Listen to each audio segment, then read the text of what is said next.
Hey everyone, as you can maybe tell, I'm getting some work done this morning at Starbucks, so I apologize in advance for the background noise. I just wanted to make some comments on your Unit 4 discussion work. As usual, very good questions, good engagement with each other in terms of being collegial and also directly addressing the questions that have been posted in each thread. So I commend you on that work. Also, please remember that in your response posts, you should include at least one specific cited reference to either the mile or the videos or the other readings that we used for the unit. Um, what I mean by that is it doesn't have to be a direct quote, but you should cite some specific information from the course materials that stand as evidence for your ideas and your positions, your perspectives. That will help you further develop what you're talking about and help you build that skill of uh, building positions and ideas on evidence, not just historical evidence, but other evidence as well.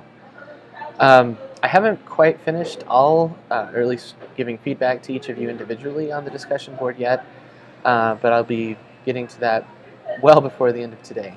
But I wanted to post this just to give you some thoughts and also um, take what we've been talking about in a couple of different directions and give you some opportunities for extra credit should you want them.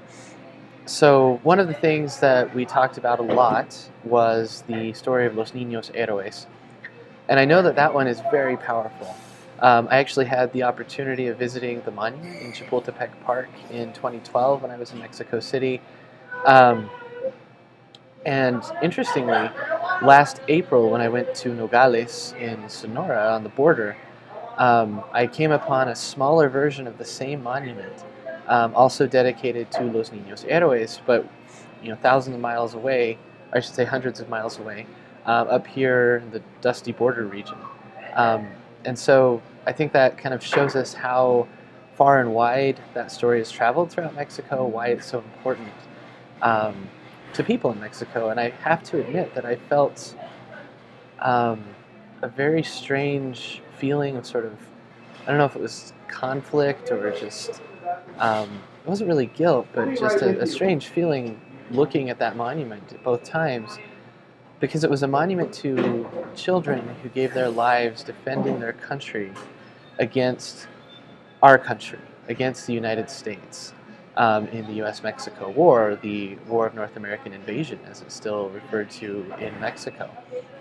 Um, and so I just bring all of that up so we can think a little bit about the significance of monuments in preserving historical memory, but also the ways that monuments could even kind of alter historical memory. Earlier today on Twitter, Julie posted the reference to Gary Johnson, former governor of New Mexico, creating October 26th, today in 2002 though, as Blackdom Day.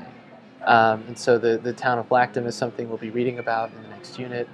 And it was an African American community in southeastern New Mexico that was founded at the end of the 19th century during the height of the Jim Crow era. And so something to think about then is why is it significant that we have these days to remember events like this, or monuments to remember those events?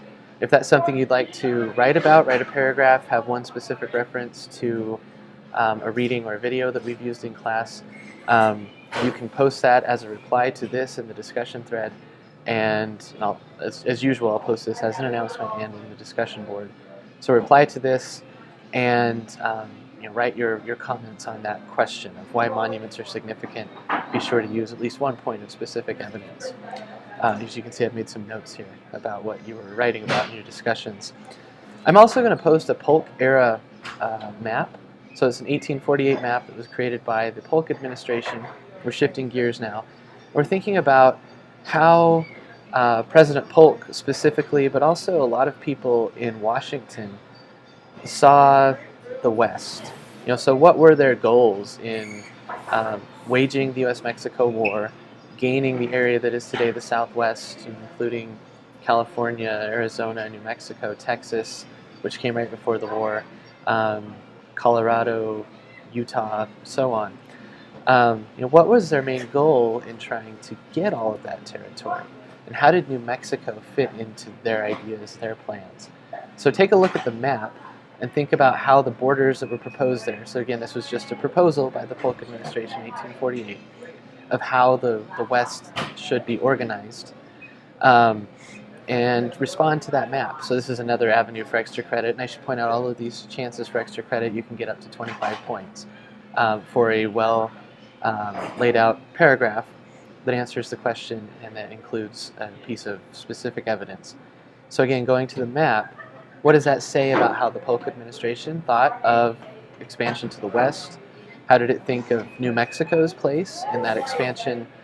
What might that say about these issues of statehood being delayed for so long, and so on? One other thing I want to point out, I'm going to include a link to a book by Laura Gomez called Manifest Destinies. She's a legal historian, a legal scholar, and her work talks about the ways in which different ethnic categories were created in legal terms.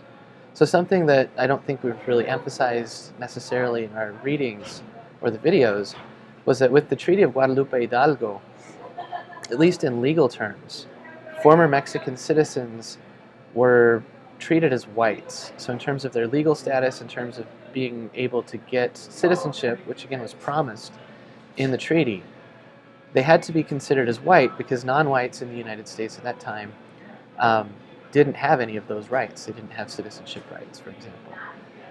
And so we have to think about what that means, how that legal definition of being white was different than what was actually practiced on the ground. So Manifest Destinies will help us bridge to the next unit. If that's something you want to take a look at and just respond to briefly, that's another way that you could also earn extra credit. Again, it's a paragraph-specific cited evidence. And finally, one thing we didn't talk about a whole lot was the section of the mile of Chapter 8 called The River Crossed Us. And so what did that mean? What does that saying mean, that the river crossed us? And what is the significance of the Rio Grande actually changing its course, as was discussed there in 1849? What was the significance of the Mexican repatriation programs that are discussed there? So you can answer any of those questions for the extra credit as well. So again, just giving you opportunities for us to kind of expand our discussion and talk about a few of the things that we didn't touch on as much. Again, keep up the great work. I've always enjoyed and continue to enjoy reading your discussion work, your work on the timeline and on Twitter and elsewhere, each unit as we work together on this course. And as always, if you have any questions, please let me know.